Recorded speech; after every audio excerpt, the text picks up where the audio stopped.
In Baltimore, you see numbers, hear numbers. 1, Karim Bonner. 2, Josh Facobia. Number 34, Owen Creighton. 45, Montrell Rivers.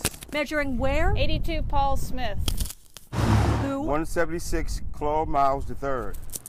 And how many? 342, James Woodard. 661, Keith Patterson.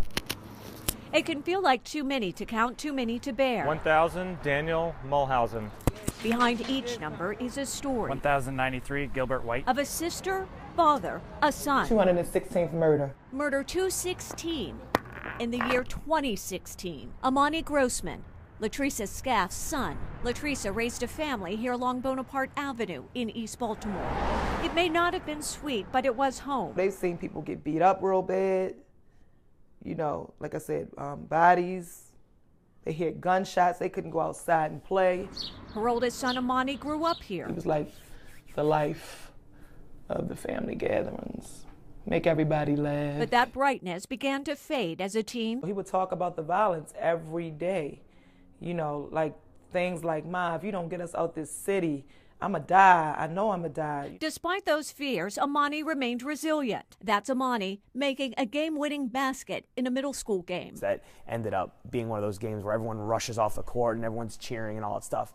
So that's probably the first memory that I have, or when I think of Amani, that's probably the first memory that I have. Pablo Gorapecki coached Amani in middle school. He was the kind of player, you know, coaches dream about. Away from school, though, Amani faced threats and unshakable street violence.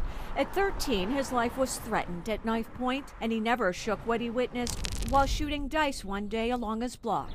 Amani described to a psychologist how, quote, a guy came up and blew another guy's brains out. Doctors later diagnosed Amani with PTSD. Amani's evaluation followed one of his 3 arrests by the age of 17. The cases involved an armed robbery, a carjacking, and an alleged sex offense. Prosecutors dropped the charges in all but one case. Amani pled guilty in the sex offense. A judge sentenced him to 10 years but suspended 9 of them.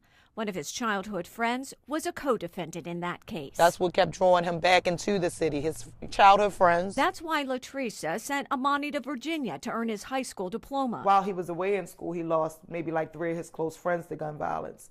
So that's when I got nervous about him coming back to Baltimore. Latresa moved out of the city and into the county in hopes of providing a safer life for her family. He didn't like it out here. He said it was nothing to do. He was bored. By 2016, Amani was back in Baltimore with the same childhood friend charged in that sex offense case.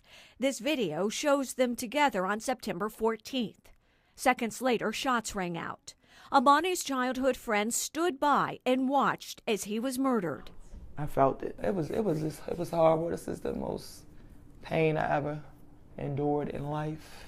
Since the beginning of 2015, almost 1,100 people have been murdered in Baltimore.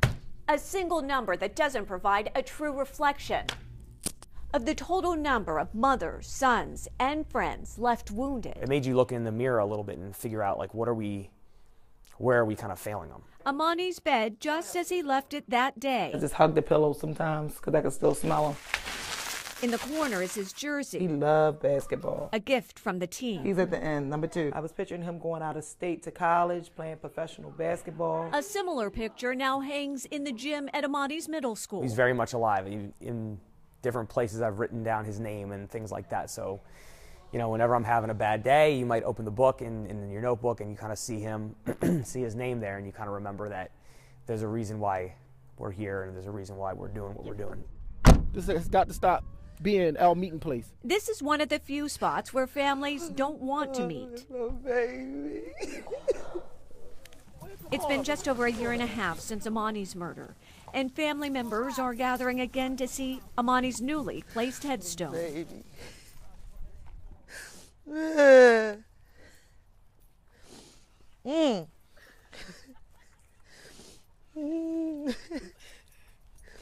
It's just one of the grave sites Latresa plans to visit. Look at my brother. Loss in this family has been passed down generation to generation. Oh, my baby.